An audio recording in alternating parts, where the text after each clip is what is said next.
Ser podcast.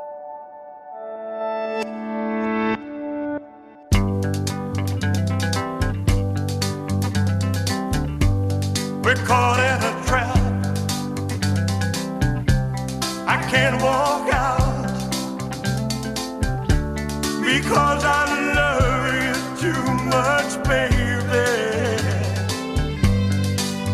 A nuestro siguiente invitado podríamos saludarle con un tema de Carlos Baute, pero preferimos huir del fuerte bochorno, así que vamos a poner este Suspicious Minds de Elvis Presley.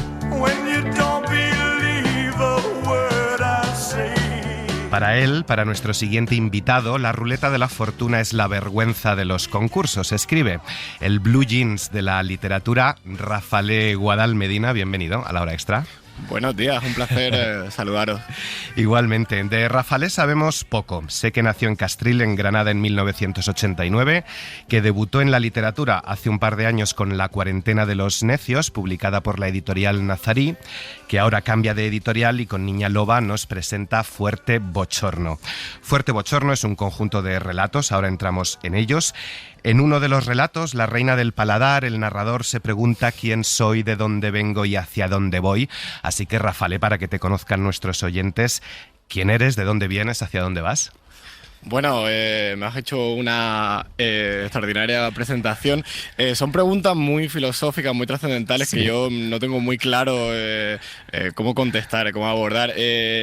Bueno, a mí me gusta pensar que vine de un pueblito que nacía ahí entre los marranos y las gallinas, que llegué a la gran ciudad y que, bueno, en el ámbito literario-cultural, en algún momento, supongo que la falta de autoestima, algún tipo de falta, algún tipo de complejo me hizo apagarlo con la escritura, y como, no lo sé, quizás hace 10, 15 años me planteé el escribir sin un rumbo fijo, y efectivamente pues con el paso del tiempo he ido publicando relatos, he ido publicando novelas, y bueno, ¿hacia dónde va todo esto? Pues supongo que hacia ningún sitio, pero bueno, lo cierto es que estoy aquí con el Fuerte Bochorno y para mí eso es una satisfacción tremenda. Entre marranos, entre gallinas y entre gente de bien, por supuesto. Lo decías, llevas más de 10 años escribiendo. Cuéntanos un poco más de dónde nace esa vocación literaria y si hay algo de aquellos inicios que hayas recogido en este Fuerte Bochorno. Bueno, uno va evolucionando, uno va escribiendo. Digamos que nunca tuve ninguna pretensión de publicar, de editar, pero sí que es cierto que probablemente uno escribe y empieza a ser súper grandilocuente y empieza a abordar temas existenciales súper complejos, como estas preguntas que tú me estabas haciendo antes, de dónde venimos y hacia dónde vamos. Y con el tiempo he ido un poco quizá deformando mi escritura o afinándola hacia este bochorno que básicamente es retratar ese barro en el cual nos movemos con algún tipo de humor. Quizá yo creo que vengo mucho o digamos he ido afilando mi estilo en los talleres de escritura, y entonces yo en algún momento descubrí que en los talleres de escritura donde compartíamos los textos que escribíamos ahí en esos ratillos donde nos reuníamos, veía que el humor era un recurso súper interesante, súper potente, y bueno, pues yo creo que en algún momento viré y en algún momento empecé a presentarme a concursos de relatos con mayor o menor fortuna. En algún momento tuve la pretensión de editar, y en ese momento creo que cuajado un cierto estilo con estos relatos que es muy reconocible, donde yo trato un poco de, no sé si decir, de ajusticiar con humor a las perversiones que día a día nos vamos encontrando y que me son cercanas. Uno va evolucionando, uno va escribiendo, dices. Dicen que la carrera de todo artista tiene un momento de esplendor creativo máximo, llamado culmen, que precede al declive paulatino, el fuerte bochorno y la muerte. No necesariamente se suceden en ese orden. ¿En qué momento de tu carrera estás? Espero estar en el comienzo, espero estar diciendo, bueno, esto salió aquel libro de relatos que dentro de 15 años no se pueda conseguir porque fue superado por otras obras que tuvieron más repercusión, pero realmente no lo sé, lo tengo claro, que ahora mismo me encanta escribir, me encanta reírme de todo lo que me rodea, pero pues no lo sé, a lo mejor dentro de 5 años me da por el ballet clásico y me meto ahí, no lo tengo claro. Me gustaría decir que sí, ya llevo 15 años donde junto un ratillo en mi casa y me puedo poner a perfilar una historia y luego quizá enviarla. Entonces, bueno, pienso que iré hacia algún lado, pero espero que esté en el comienzo, que esté en el comienzo y que me aguarden un montón de sorpresas que ni yo mismo me imagino. Pero no lo sé, la vida es imprevisible, Dani. El consagrado escritor necesita inspiración, son relatos al final un poco autoficcionales, creo que te he escuchado decir que son como deformaciones de tu experiencia. ¿Cuáles son tus musas, Juan Medias? Efectivamente, hay mucha autoficción y autoficción encubierta en la mayoría de relatos que componen Fuerte Bochorno.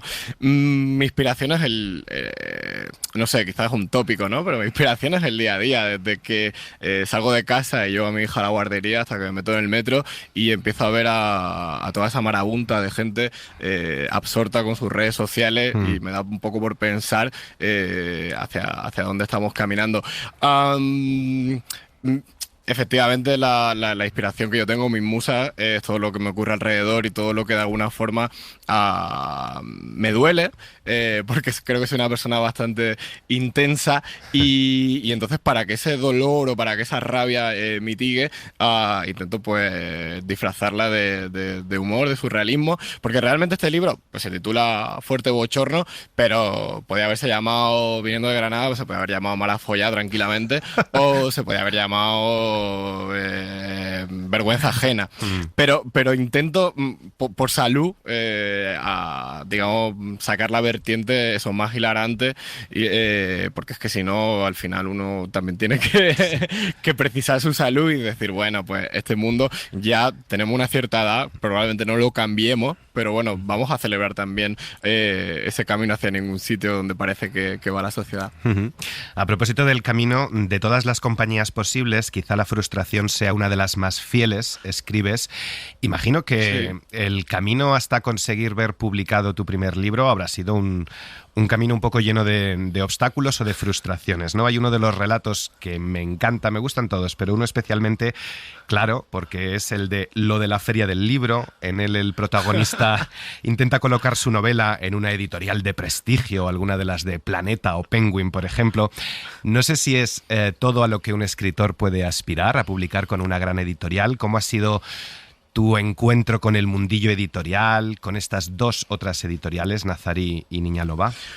Pues precisamente ese relato, el de la Feria del Libro, intento recrear, o como tú comentabas muy bien, deformar mi propia experiencia en una ocasión en el cual yo tenía que atravesar la península, siendo un muchacho de provincia, atravesar la península, y resulta que tuve una parada ahí de 2-3 horas en Madrid y dije, bueno, voy a acercarme al Retiro a pasear, y de repente encontré aquellas casetas, aquella gente corriendo, aquella gente enloquecida porque estaban todos sus escritores favoritos. Y bueno, yo que era un poco ajeno, aunque ya estaba escribiendo y evidentemente pues leía por la época, me encontré una sorpresa, ¿no? Que era cómo funcionaba el mundo de la literatura patria, y ahí pues me encontraba, no lo sé, por ejemplo a Eduardo Mendoza, que es uno de mis autores de referencia, que prácticamente estaba solo en su caseta, y enfrente pues te encontraba, no lo sé, al último triunfador o al último influencer. Esperanza Aguirre y Miguel Ángel Revilla. Pues precisamente Esperanza Aguirre estaba allí, sí, con una cola bastante seria y muy cerquita de Almudena Grande, y yo dije, ¿cómo está funcionando la literatura? Entonces, bueno, no me gustaría ponerme muy pesimista, porque ya te digo, me encanta reírme un poco de todos estos fracasos, pero yo cuando vi aquello dije, algo raro está pasando, y efectivamente tampoco quiero desanimar a los que vengan, pero efectivamente el tema de la publicación está muy complicada. Yo lo hablo últimamente con mis colegas y efectivamente parece que para publicar en una grande ahora te dicen, no, pero es que tú te tienes que hacer de un agente literario. Y digo, bueno, no sé, mi propuesta quizás sea un poco, no merezca la pena para tanto.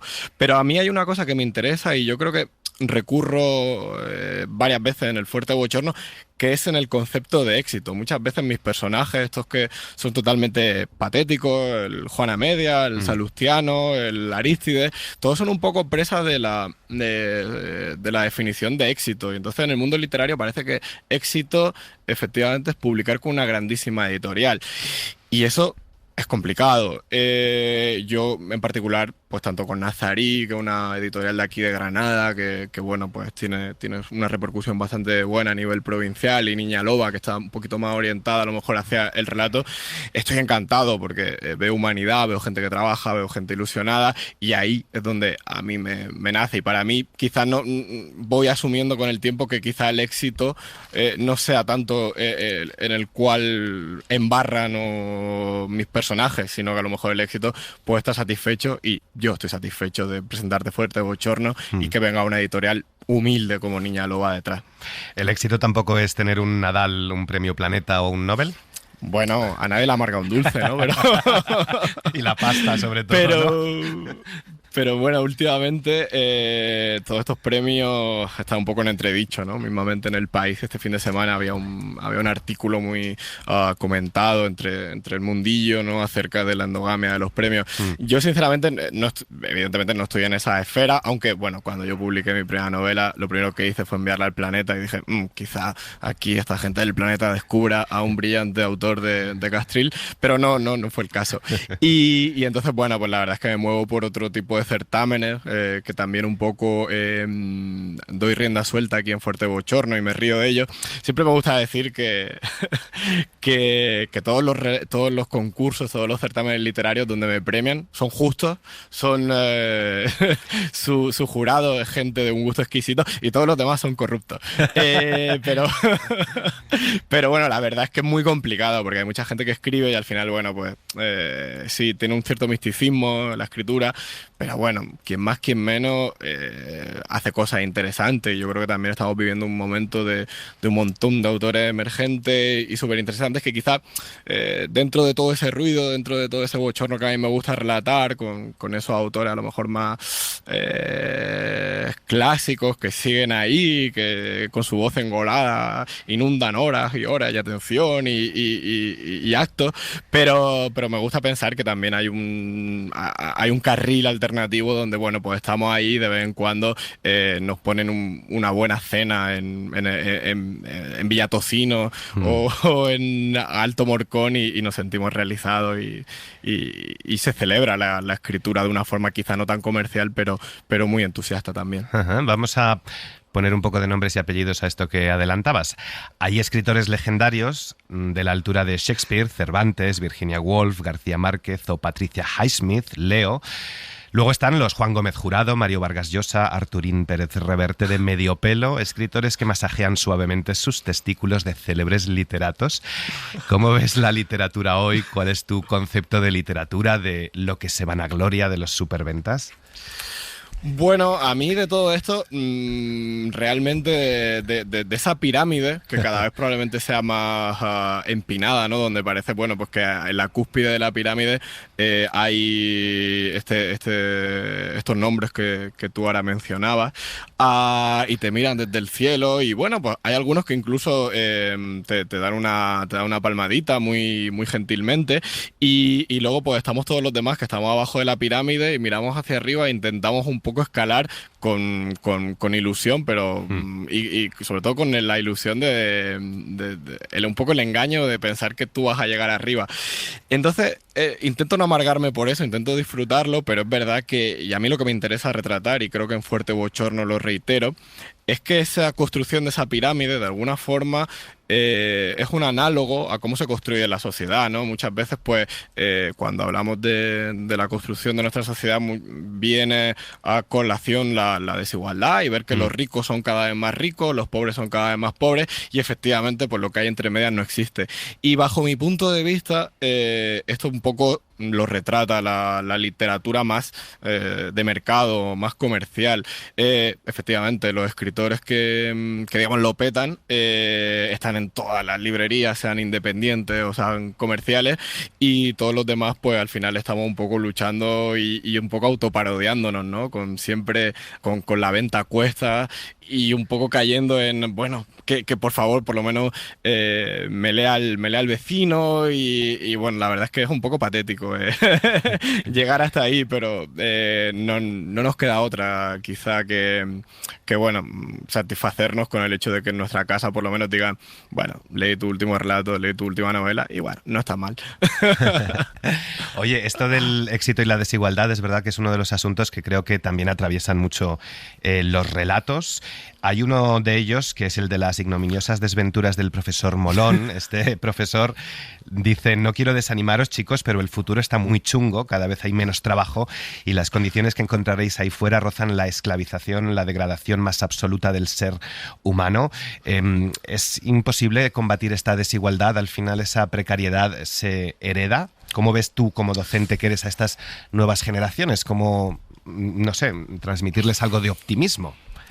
Bueno, es complicado. Las nuevas generaciones vienen preparadísimas en aspectos que nosotros ni soñábamos. Yo, por ejemplo, he tenido la oportunidad cuando era docente en Madrid de dar mis clases en inglés y yo flipaba con los chavales de 18 años el nivel que tenían de inglés. Luego a lo mejor la materia la tenían un poco más, era un poquito más complicada, pero efectivamente la universidad se replica el modelo que estábamos hablando de literatura y yo creo que en ese relato, en las ignominiosas desventuras del profesor Molón, agüita también el título, un poco intento introducir esa pirámide donde efectivamente la gente que está dentro de la universidad a nivel docente va escalando y probablemente cuando empieza en la pirámide sí, ve todo ese tipo de cuestiones, a desigualdad, ve que los alumnos probablemente tengan muchas carencias, pero una vez que tú ya estás en la pirámide y de normal vas ascendiendo,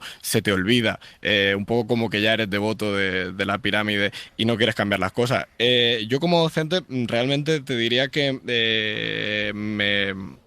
me resulta complicado de no engañarles también.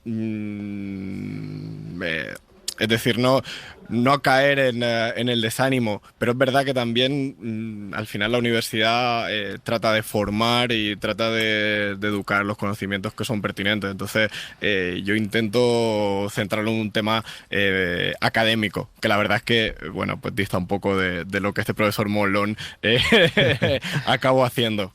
Dices que son jóvenes preparadísimos, eso es verdad, pero no sé si también un poco idiotizados, ¿no?, por las redes sociales, porque también es otro de los asuntos que abordas en los libros, la esclavitud de las pantallas, de los influencers, youtubers, instagramers.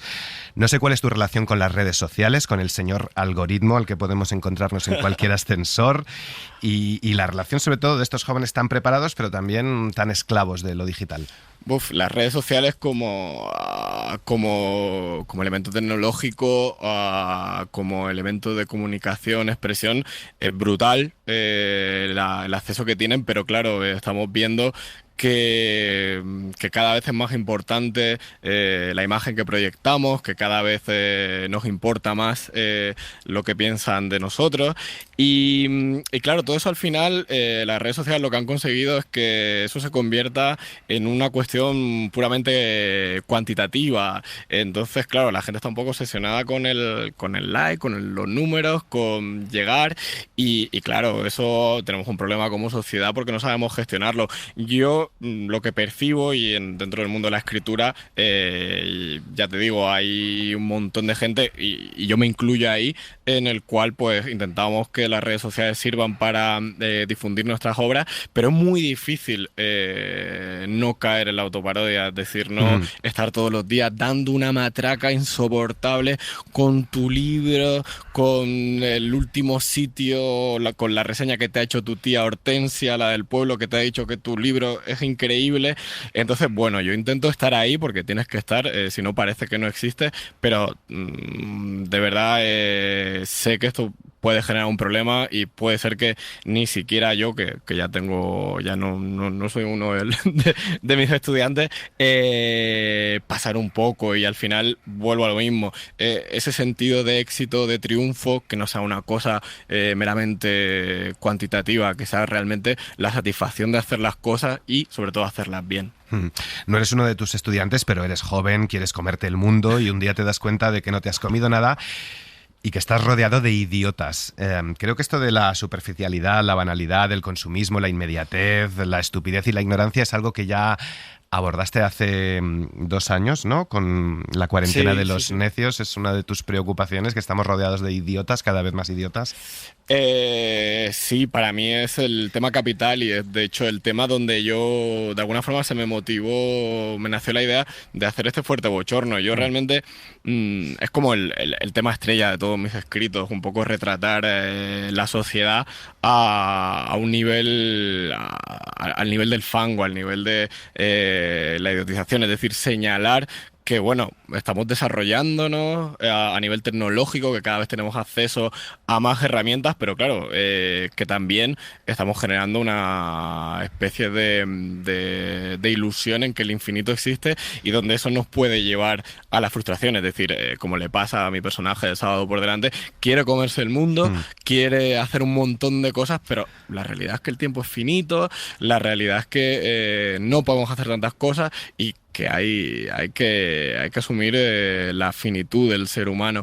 Entonces, yo creo que cuando planteé que tenía como unos 20-25 relatos que me parecían interesantes, veía que la estupidización de nuestra sociedad, que cada vez estábamos, que la idiotez estaba cada vez más presente, que la banalidad, la superficialidad, la acumulación sin ningún tipo de sentido reina en nuestros días, es cuando me planteé juntar los relatos que tenían ese tamiz. Para mí es el tema central. Quizá el día de mañana me va bien con esto, me va bien con otra cosa y pierdo esa perspectiva, pero yo es una cosa que me enerva como persona ver que cada vez con todas las cosas que nuestros padres, nuestros abuelos no han tenido, nosotros tenemos, cada vez ser más estúpidos es algo que me encanta retratar y intento que todos los relatos tengan ese cariz, que si la gente ve el pozo, perfecto, y si no, pues lo celebrarán de una forma un poco particular. Querido Ego, aunque seas maravilloso, eres uno de los peores males de nuestro tiempo. Leemos en Epístola para Salustiano. Hay demasiados egos también en la profesión literaria, ¿te estás dando cuenta? Yo creo que ya no hay, en muchos casos no se ve ni el autor ni el escritor, sino que sinceramente se ve el ego. Tú ves ahí a una persona ahí con el pecho muy hinchado y dices, bueno, ahí no sé yo qué hay, si hay una persona o hay un ego. Yo creo que sí, el ego está muy presente y está auspiciado por las redes sociales, por todo el sentido de estar todo el día proyectándonos, de ser mejor que los demás, de compararnos. Entonces, vuelvo a lo mismo.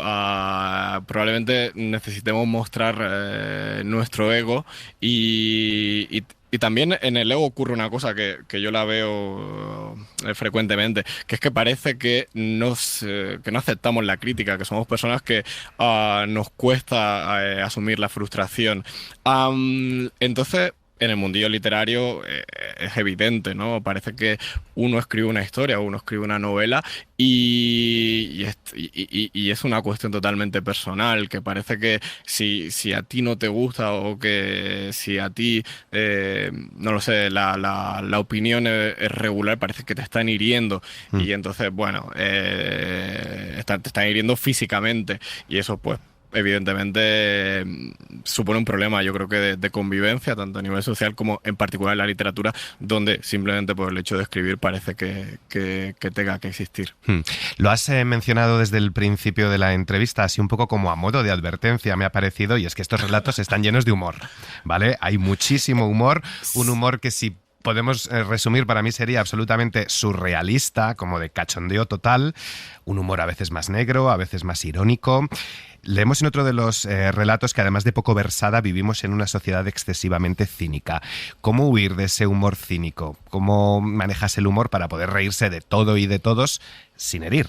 Bueno, es una pregunta que me la hago constantemente. El humor muchas veces tiene un cariz de ofensa que evidentemente la persona que se siente interpelada pues puede no gustarle. De todas formas, yo lo que quizá descubrí en cierto momento es el hecho de que introduciéndote tú en la historia, bueno, quizá podrías ampliar lo que podríamos llamar los límites de hasta dónde puedes herir o hasta dónde puedes caricaturizar, hasta dónde puedes satirizar, un poco a nivel de autoficción. Yo pensaba que, de verdad te lo digo, Dani, que había inventado la panacea en la literatura y bueno, pues realmente simplemente que soy un poco ignorante y mismamente pues hay muchos autores, no lo sé, como Juan Magil, como Juan Pablo Villalobos. De hecho, en la entrevista que le hiciste ya lo mencionaba, ¿no? Que él se introducía ahí en sus historias para un poco decir, bueno, estoy un poco retratando este mundo, estoy caricaturizándolo, pero bueno, me voy a introducir yo porque tampoco quiero decir a la gente, no, todo el mundo es idiota menos yo. No, yo creo que el recurso de introducirse ahí lo hace un poquito más verosímil y lo hace menos cínico, ¿no? Yo creo que luchar contra que el humor no sea cínico muchas veces es complicado, pero a mí me gusta pensar que con todas estas disquisiciones que estábamos teniendo a nivel de retratar la sociedad, queda un poquito de pozo. Tampoco voy a introducir, como esto, yo creo que es una nueva moda, estoy observando, muchas veces abro libros y te dicen manual para el lector o instrucciones para el lector, y dicen, no, este libro se tiene que leer así, así. Hombre, yo creo que en Fuerte Bochorno el lector que se acerque va a entender que hay un poquito de pozo, que hay una sátira que quizá va dirigida a, bueno, a desnudarnos como sociedad, a ver todos esos males, a ver todas esas réplicas que comentábamos del sistema económico que probablemente pues estemos replicando casi de forma inconscientemente, que nos estén llevando a comportarnos casi como robots que ni sienten ni padecen. Y yo creo que apelo a la inteligencia del lector, lo vas a ver ver aquí en Fuerte Bochorno, y entonces me gusta pensar que de alguna forma no es del todo cínico, que sí hay risa, pero también hay una risa transformadora, me gustaría pensar, pero... Inteligente, es un humor muy inteligente, es una escritura muy original y muy inteligente. Fuerte Bochorno es una de nuestras recomendaciones para este programa especial por Sant Jordi. No sé, Rafale, para terminar, si tienes algún otro libro o publicación que hayas leído recientemente que quieras recomendarnos. Pues realmente no. Sí, lo voy a hacer. Realmente sí. Podría recomendar a alguno de mis compañeros de Niña Loba. Por ejemplo, uno de los últimos libros que leí fue de Maite Blasco, La mejor familia del mundo, que también es un recopilatorio de relatos, pero tampoco quiero ser corporativista, así que te voy a recomendar el último libro que leí, que fue obra maestra de Juan Tallón, que me parece que tiene un riesgo, tiene una ambición y tiene una honestidad que me parece brutal y alabable. Así que voy a recomendar a Juan Tallón. Nosotros y su obra maestra. Te recomendamos que escuches la entrevista que le hicimos a Juan Tallón, que también fue brillante. No por nuestra parte, sino por Juan. Hombre, es que Juan es un tipo que cuando habla... Es que yo creo que cuando él escribe le pasa un poco... Yo tengo una admiración por ciertos escritores, sobre todo los que te transmiten que cuando los estás leyendo parece que estás hablando con ellos en una taberna. Y entonces me pasa eso, que digo... Bueno, en este caso ese libro es un recopilatorio de voces que más allá de Juan Tallón, pero me sucede que los escritores que admiro son los que me dan la sensación de que estoy con ellos en una taberna tomando una cerveza. Pues en una taberna terminamos. Rafale Guadal Medina, Palabra de Tinto, te sorbemos, óyenos. Gracias por haber estado en La Hora Extra. Gracias a ti, Dani, ha sido un verdadero placer. Y te deseamos que firmes con largas colas y en varias casetas a la vez pronto en alguna feria del libro. Muchísimas gracias, será un honor.